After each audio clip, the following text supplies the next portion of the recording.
Hi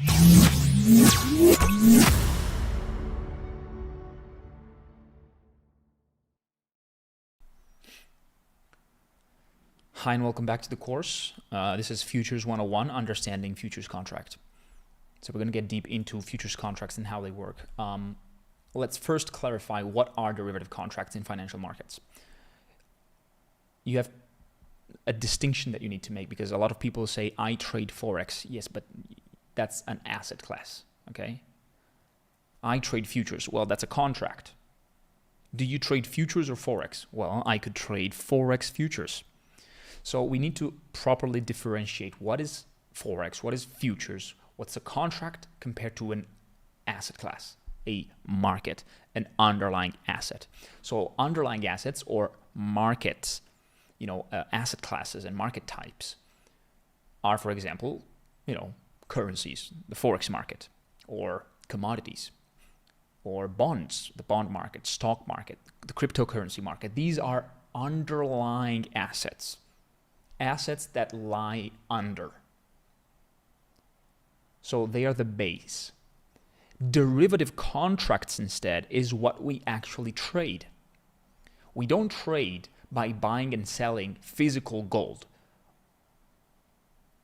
or physical oil or by actually going to a foreign exchange desk and changing our money literally, right?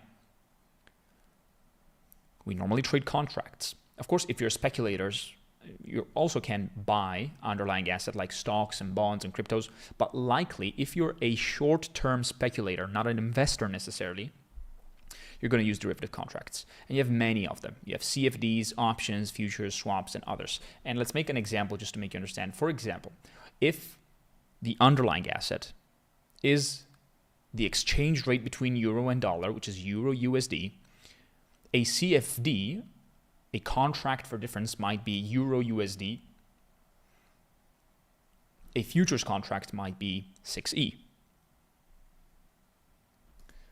If it's gold, you're going to have the CFD, which is typically XAU USD, and the futures, which is GC. It's a different type of contract. So for example here, yes, it's Forex, but it's Forex CFD and Forex futures. This is gold, gold CFD, and gold futures. The S&P 500, for example, the US 500 for CFDs, and the ES for the E-mini future contract. Some facts about future contracts that you need to know is a future contract technically gives the right to the buyer to buy the underlying asset at a future date or expiration. So yes, they expire. Some expire every month, every 3 months, every 6 months, depending on the contract. But they have an expiration where you either buy the underlying asset or sell, for example, or you roll over the contract. You roll the contract over. So you basically roll it to the next expiration. And they were born for hedging purposes in commodities. That's why we have the Commodities Future Trading Commission, which is the CFTC, which also releases the COT report, the very famous COT report, which, by the way, is based off trading activity of futures contracts, okay?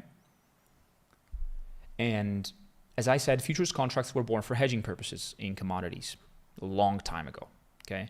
Like imagine IKEA, right? Imagine you're IKEA and you build furniture. Well, you're gonna need a lot of wood, right?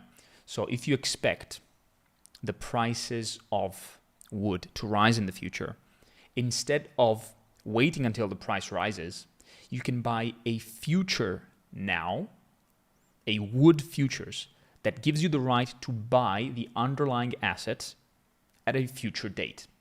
So you buy it now, maybe at 100. In the next few months, the wood may rise in price, but you still buy it at 100. Similarly to what happens to an option in some way, even though it's completely different. But this is the idea, right? You hedge the risk of commodity price rising by buying a future. That's what the original and most vast use of futures contracts was. And then with the, the upcoming financial futures market, they became also a speculative asset class, a speculative type of contract, not just for hedging purposes. Now, some features of futures, or futures features. Sorry for the wordplay. They are centralized and regulated. So unlike CFDs that are traded OTC, are a very untransparent, low grade, low quality, low transparency type of asset class and type of derivative contract that are not traded all at the same place, all in one exchange, but are traded in a variety of different brokers and banks and liquidity providers that are very, very difficult to put all together to kind of come up with some trading activity and reliable volume data. Futures are centralized and they are regulated in the way they transact, unlike CFDs. They may require higher margins than CFDs, depending on the brokers. Some brokers are like really, really good with margins. You don't need a lot of money to trade futures. You can open an account with, I think, as low as $100 or $500 maybe to trade micro contracts.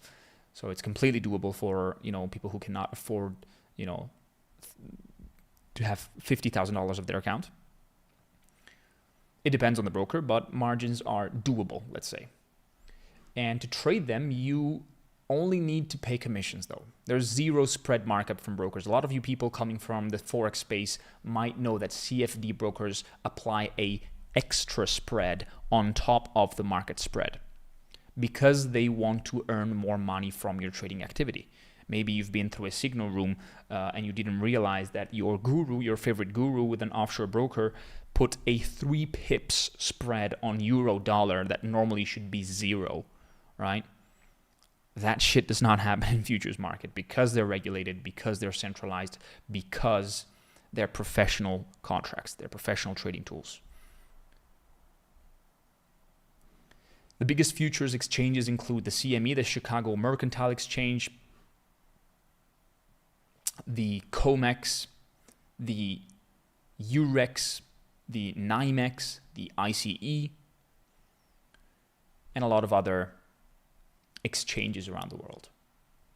And since they are traded in a single exchange, we can pay the exchange a monthly fee to access all of the exchange order flow and trading activity through a so-called data feed. So basically, we can download the trading data, the trading activity data from the exchange itself through something called a real-time data feed, which is order flow. And another feature of futures is that there's no fractional lots, okay? So there's no contracts like CFDs, mini lots and micro lots, 0.01, 0.10. So you cannot fraction a contract. But you have micro contracts. So you have mini contracts, which is basically your one lot, and micro contracts, which are basically your 0.10, but they still count as one. So you cannot fraction contracts.